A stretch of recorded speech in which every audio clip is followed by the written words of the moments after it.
మాట్లాడేస్తా. Hi friends, నేను ఒక విషయం షేర్ చేసుకోవాలనుకుంటున్నాను. యాక్చువల్గా మేము మా ఏరియాలో నెల్లూరులో ఉంటాము. Clinic dental and skin aesthetic centre అని స్పార్క్స్. సో దాని తరఫున ఫ్రీ క్యాంప్స్ కండక్ట్ చేద్దామని అనుకున్నాము. సో ఫ్రీ క్యాంప్స్ కండక్ట్ చేయాలి అనుకున్నప్పుడు స్కూల్స్కి పంపించడం జరిగింది. పంపించి కొంతమందిని అక్కడ ప్రిన్సిపల్స్ని వాళ్ళని కనుక్కోమని చెప్పాము.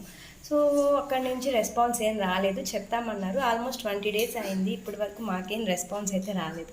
సో కాల్ చేసి ఏంటి ప్రాబ్లం ఏంటి అని అడిగితే వాళ్ళు ఇస్తున్న రీజన్ వచ్చి క్లాసెస్ పోతాయి అని. ఓకే, క్లాసెస్ పోతాయి అనేది ఓకే. ఇప్పుడు చూసుకుంటే మా క్లినిక్కి ఆల్మోస్ట్ చిన్న పిల్లలే చాలామంది పేషెంట్స్కి వస్తున్నారు. ఫుల్ మౌత్ ఇవాళ మేము ఫుల్ మౌత్ రూట్ కెనాల్స్ చేసాము ఒక అమ్మాయికి, 6 years అమ్మాయికి. సో వాళ్ళకి అంత అవేర్నెస్ ఉన్నప్పుడు స్కూల్